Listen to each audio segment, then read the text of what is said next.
maxaa laga helaa madxiga ammaanta nabigeena calayhi salaatu wasalaam mar haddii nabi maxamed sala allahu calayhi wasalam sidaa u qiimo badan yahay oo saa u fadli badan yahay innaga carabkanaga in lagu sheegahay innaga unbaan ka maarmin ma ahe isagu waa ka qadar iyo qiimo iyo sharaf badan yahay wuu ka sharaf badan yahay qiimihiisu intaasi innagaan ka maarmin oo nabiga ka daba dhowdhowlaho ka daba dhawaaqidiisa iyo ku dhawaaqidiisa iyo isku dhadhejintiisa innaga unbaan wax ku helaynaa inaan wax ku gaarnana rajaynaynaa markaasaa waxaa la rabaa qof kasta oo mu'minihi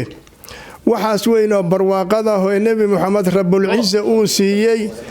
oo fadligaas ilaahay siiyey inaan qof walba is yidhahda allayli ha ka qadin fadliga ha ka qadine qayb qof walba waxaad ka heshida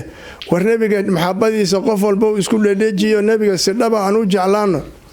sideeda shayga marka hore waxaa la qiimeeyaa waxaa la fiiriyaa ha la jeclaadee maxaa faa'iidaahoo lagu helayaa aad shaygan jeclaatide maxaad hor uga heshay oo faa'iide ah maxaad hadda ku haysataa maxaadse dib ka rajaynaysaa shayga markaad garato waxa uu kuugu aadan yahay markaasaad jeclaan markaad shayga garato marada iyo maalka iyo xoolaha lacagta shaygan qiimaha uu kuugu fadhiyo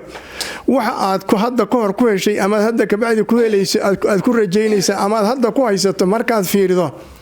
baa shayga maxabadiisiina kuu soo bixi rasuulullaahi moxamed sala allahu calayhi wasalam aynu jeclaaneen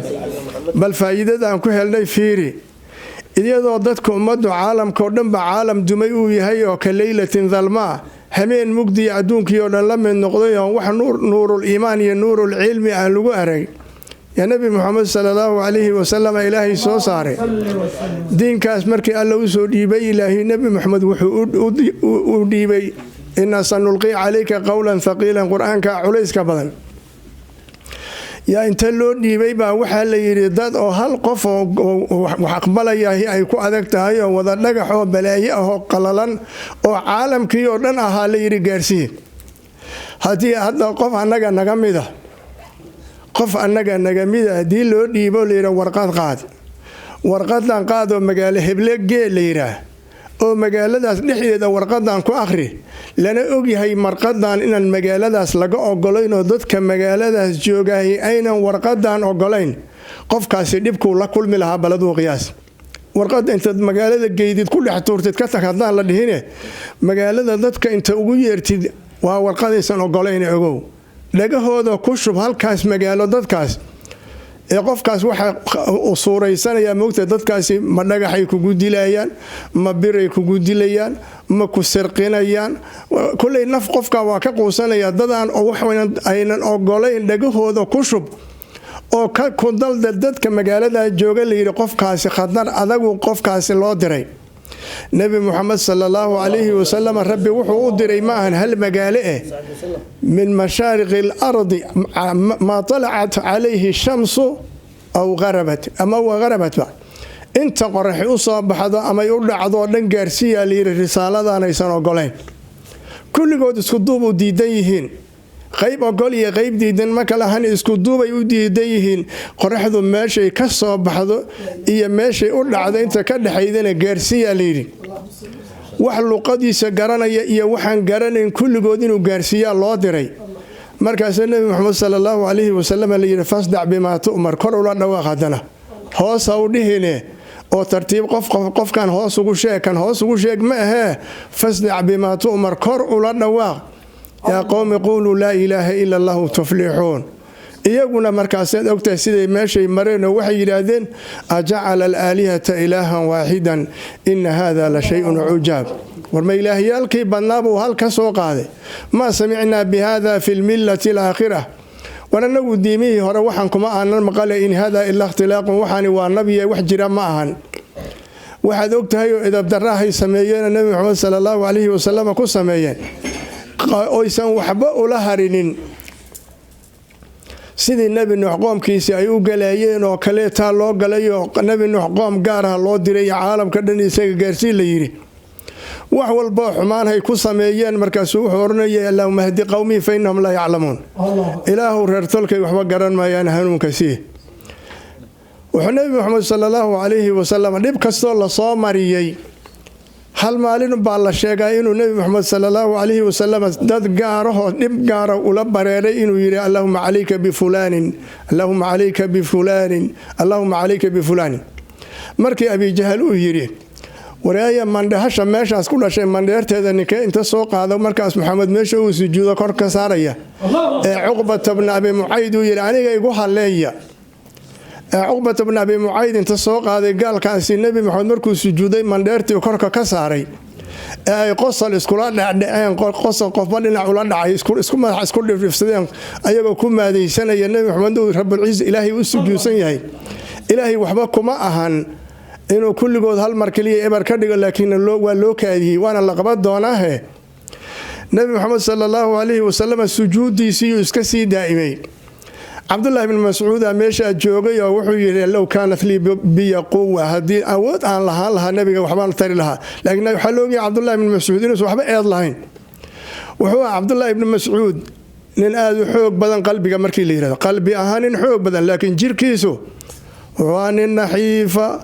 oo hadday dabayli timaado inuu qof isku taakiya maahan dabayshu dhinacu tuurayda caata meeshuu ka gaarsan yahay maqaar iyo laf isku duuban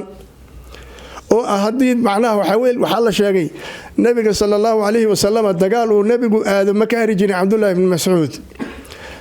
waana ninka saa uu tabartagan marka maalin baa waxaa layidhi geed cadayhuu damcay inuu lan ka soo goosto uu ku cadaydo markuu geedkii laalay dee gacantu hadday kor u qaadato qamiiskii korbuu u qaadmaya shanshadiisay asxaabtii u jeedaan markaasay qosol wakaa la yidhaahdeen warbi ninku lafihiis waaba lafa kaliya wax dadba meesha ma joogo maxaad kaga qoslaysaan ilaahan ku dhaartay buurta wuxuud lugtiisa waa ka culusta ilaa agtiisee cabdullaahi bni mascuudun marka qalbi xoog luhu leeyahay awooddii gacmaha ahayd ma lahanoo nin xoog badanoo tumburyo ku dhifan kara dadka nebiga xumaynaya maaha nin tabarhaya maaha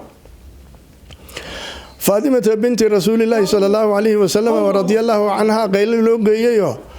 waxa weeyaan waa xilligii nebi moxamed sala allahu calayhi wasalam abidaalib ka tegey oo khadiija ka tageen wasiirkii daakhiligii kii khaarijiga dadkii difaaci jiray ay meesha ka baxeen ee ilaahay mooye cid kaloo difaacaysa markaasaysan meesha u joogin macnaha looga gambanayo xilligaas bay aheede marka hadii loo sheegay faatimo sidaasaa lagu sameeyey aabbaha la yidhi soo carartayo maneertii ay ka tuurtay niman wax kale ma qaban kartay nimankii halkaa fadhiyey ayay cay kula jeesatay oo intay caayi kartay caydada wax kale ka qaban kartana lama arko nabigu sallallahu calayhi wasallam salaadii markuu ka baxay wuxuu yiri nimankii meesha fadhiyay 7 nin ay ahaayeen allahumma alayka bi fulan amr ibn hisham abi jahl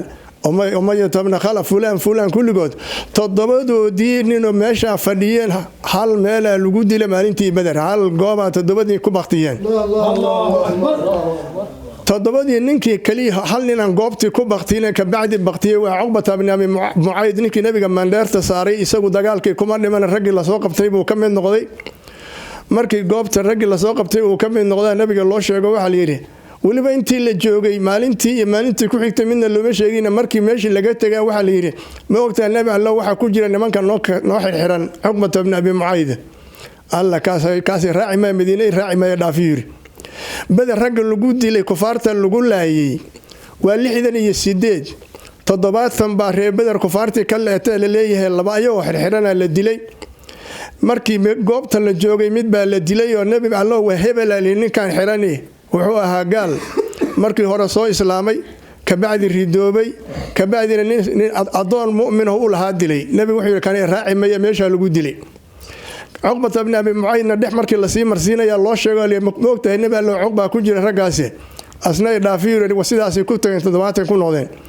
نبي محمد صلى الله عليه وسلم دبيعد معنا أنت سواك السحمان لقصة مية مالين تاسالة الماما ويري اللهم عليك بفلان أنت كلو حلا اللهم هدي قومي فإنهم لا يعلمون إله رير تولكي هنوني وحبا قرانا يعني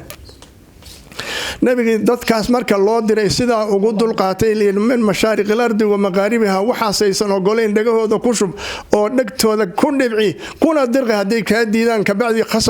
ku qasba loo diray nabigaasi horta sideeda faa'iidada uu noogu fadhiyahay caalamkan oo dhan oo wada mugdiyo nuurkaas ilaahay noogu soo dhiibay mujaahadada iyo dhibkaas uu soo maray aan la qiyaasi karin xoolo ma haysan oo xoolani nabi watamuuna ahayn ciidan badan iyo hub badan ma lahayn dad taageersan oo badan markii hore ma jirin ilaahay cidii uu ku xoojiyay ka bacdi nimankii banu qaylata qiimaha badnaa la ku xoojiyay maahay nimanka ansaar la yiraahdo ee ilaahi ansaaru rasuulilaahi ee ilaahi diintiisa uu ku ciseeyay nimanka markii alla siiyay intii ka horeyda wuxuu ahaa nabi maxamed sallallahu alayhi wasallam mid oo aan difaac badan oo bani aadamih u joogin markuu helay nimanka reer Banu Qayla la yiraahdo qayladu waa ayeeyo horey u aftirsadaan ee nin ma ahan Banu Qayla Khazraj iyo Aws baa la isku yiraahe nimanka markii uu nabi maxamed helay sallallahu alayhi wasallam markaas bani aadamku difaac muuqdo aan loo soo mari karin yeeshay hadda waxay gaal oo dhan isku warsadeen hadii nimankaas raaceen nimanka Banu Qayla talira waa niman lagu yaqaano in la laayo waa suuragal laakiin inay baqdaan ba lagu ma yaqaan inay laadaan moogiye inay cararaan niman lagu yaqaan ma ahan waxa la ogyahay dhacdooyinka ay soo mareen maalintii nabi maxamed sallallahu alayhi wasallam Uhud maalintii Badr raba markuu nabi maxamed yiri nimankii waa fakadeen kuwaana hadda yimid kuwii kala yimid kuwaan u socona baxay bal hadda warrama rag baa warramayo ninba war yiri nabi maxamed sallallahu alayhi wasallam ma qancin ilaa uu ka hadlo Sa'd ibn Ubaada ninka leeyahay وان خلدي سعد بن معاذ ربا ابن عباده ما هو ابن معاذ سيد الاوس نينك ليرا اما سيد الانصاري ودن سعد بن معاذ نينكاسي markuu hadlay hadal looga horeeyo ku hadlay Abu Bakar horti ku hadlay nabi kuma qancin Umar ibn Khattab horti ku hadlay kuma qancin intii kale oo markuu san ku qancin ninkii qiimaha badnaayo مقداد بن عمرو baa wuxuu sheegay kelimo aad u cajab badan oo ninka saxaabiga qiimaha badan u raacay مقداد بن عمرو sida la yaqaano waa nin Quraysh lagu tilmaamay laakiin Quraysh ma aha dhalashadiisii waa nin reer Yaman uu ka yimid Yaman dhal markaa ka yimaade markii hore reer Yaman uu ka dhashay buu nin ku dilay markaas uu soo fakaday waa hada jaahiliyadii ogow reer Bani Tamiim oo soo galay nimanka Najdul Hijaaz jooga mid inta u bagu wuxuu yiri wiilasheedan ba ku dartayba ayagii reer Bani Tamiim mid kale ka dilay waa soo fakada Quraysh saas ugu soo galay waa nin dagaal ooga marka ninkaas wuxuu yahay nin halis hadda waxa weey waa reer Bani Zuhra oo Quraysh halka xilfi buu ku joogaa ninkaas wuxuu yiri Miqdaad ibn al-Aswad Miqdaad ibn Amr baa wuxuu yiri nabi Allah hadii aad tiraahdo barkal qimaad ka dagaal gala xagee waa Yamanti meesha asoo ka yimid waay barkal qimaad ka dagaal gala waa Yaman kuwa soo socdo Quraysh iska dhaafe inta daba mareydaan barkal qimaad ka dagaal gala hadaa tiraahdo waan yeelina hadaa tiraahdo waxaad gaadiidkaad wataan iyo adinku badda ku daatana waan yeelina nabigu sallallahu alayhi wasallam labadii hore Umar ibn Khattab iyo Abu Bakr as-Siddiq oo muslimiinta iyo nabiga iyo Ilaahay agtiisa qadarkooda loogay hadalkoodii macaan uu san lahayna ninkan uu yeeshay nabigu ku farxay hadalkiisan dadku markii hore way la yaabanay nabigu wuxuu leeyahay ajiibuni war ii jawaaba war maxaad iga aamusay Abu Bakar uu jawaabay wuxuu leeyahay ii jawaaba Umar baa uu jawaabay wuxuu yiri ii jawaaba raga loo socdo waa Banu Qayla nabigu socdo sallallahu alayhi wasallam markuu arkay Sayyid al-Ansari warka Miqdaad uu yiri in nabigu ku farxay oo wuxuu yiri hadaa tiraahdo badda gala waa naga go'aan inaan aniga nin iga amar qaato inuu soo noqonayna meeshii Ilaahay ku amray nabi Allah noo dir meel aad gashay kaaga harimayneen hadalkii ninkaasi yiri baa nabiga farxadii ugu dambeeyay soo gabangabeeyay nasrigii markaa wax iska joogu baa noqdayba waxaan ka rabaa marka adigu taariikhda kale inaan aadama rabine nabigi la yiri dacwadan gaarsi dadkaas aan ogolayn difaac iyo hanti iyo wuxuu ma ku gaarsiyo asbaab muuqata muunan haysan waana qaatay amarkaas uu qaatay sidii ula dhawaaqay sidii uu gaarsiiyay la yiri uu gaarsiiyay nabi maxamed sallallahu alayhi wasallam nuurkan caalamka dhan jooga ilaahi nabigu noogu soo dhiibay way macnaha aan jeclaan maxaan qiimaha faa'iidaha aan ka helaynaa faa'iidada aan ka helnay hadda ka soo socoto u damay mid soo socota aan gaaray mid hadda aan ku haysanaa waxay tahay waa nabiga diintan Allah noogu soo dhiibay ilaahi baa suuratu ibraahim bilowgeeda wuxuu ku yiri bismillaahir rahmaanir rahiim alif lam ra kitaabun anzalnahu ilayka litukhrija an-nasa min adh-dhulumati ila an-nuri bi'idhni rabbihim ila siraadil azizil hamidillahi alladhi lahu ma fis samawati ila akhirah nabi maxamed sallallahu alayhi wasallam waxaan quraankan kugu soo dejinay dadka inaad mugdiyalka ka soo saarto nuurka u soo saarto dhulmatul jahli dhulmatul kufri dhulmatul maasi dambiga iyo gaalnimadii wuxun iyo dambi dunuubtii kale iyo jahli mid walba waa mugdi gaalnimadu waa mugdi macaasida kale waa mugdi aqoon la'aantu waa mugdi mugdiyaalkaasi aad uga soo saarto ila nuuril cilmi iyo nuurul iimaan iyo nuuru daacati inaad ugu soo saarto baan kuugu dhiibna kitaabkan ilaahay kugu soo dejina ilaahay yiri nabiga marka ilaahay nuurkan nagu siiyay oo gaalnimada alla nooga soo saaray oo isagu naga soo saarayba quraanka ilaa ku caday